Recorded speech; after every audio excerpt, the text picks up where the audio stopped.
Belief number 3. We're going to count them down here.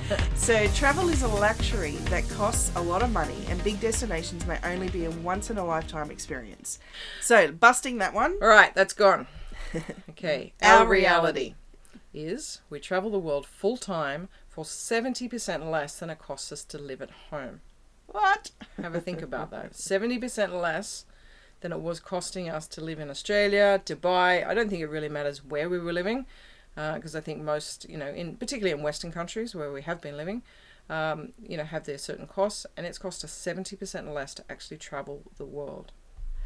So let's have a quick look at all the places we've been over the past 4 years and how much it's actually cost us. Now, this is a little bit of an indulgence thing. Please stick with us. There is a point to showing you where we've been, because purely the amount that we've spent will blow your mind. Yep.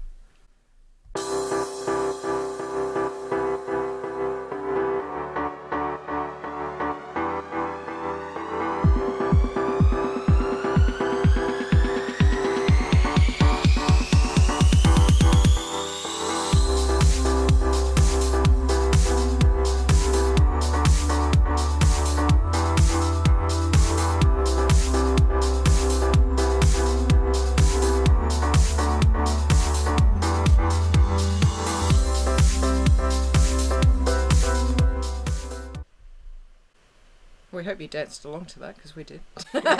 So that first year for us, we actually went to 8 countries. Yep. And our flights and transport cost just $2,680 each. In accommodation, we only spent $362 each. What? That's like $1 a day. Join us. So a total of $3,042 each for the first year. That's 2013.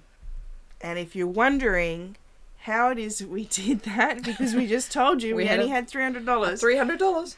Well, we actually generated almost $12,000 from a variety of ideas and activities, and basically after our joint transportation costs, we lived on less than $6,000 together for over a year. And that's just $500 a month for 2 people. And as you can see, we didn't really miss out there. I have a Palmer in one hand and a chocolate eclair in the other in France. So we had plenty of wine and chocolate flowing for the year. In 2014, we ended up in Costa Rica, Breckenridge, Colorado, Niagara Falls. There's me with my big little brother in New York City. Barbados, Peru, and another island in Greece, actually. So that wrapped up 2014 for us, which was 5 countries in total. Flight and transport of $2,314 each. Accommodation was just $206 each. That's less than $1 a day. And $2,520 each for the entire year. Yep.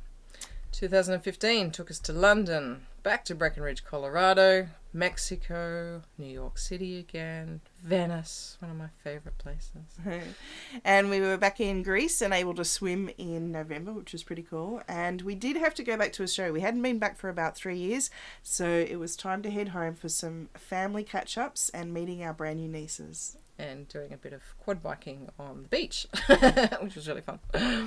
So, total of 6 countries, our flights and transport, even to Australia, including that as well, we only came to $2,574 each, which is pretty damned amazing. That still blows my mind, because Australia is, generally speaking, most expensive place to get to because it's so far away. Yeah, definitely. Our accommodation was only $550 each, total cost for $3,124 each for the 2015.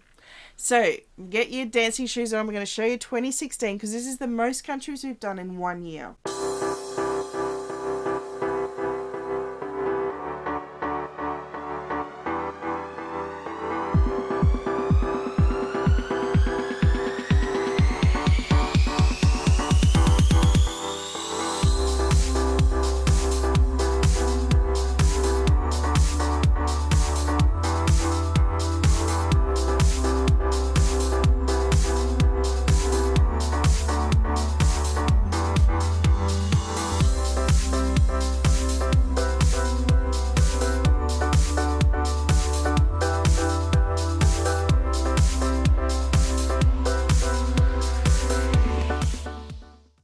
Okay, 9 countries, $1,767 each. What the? How do we do that? That's amazing.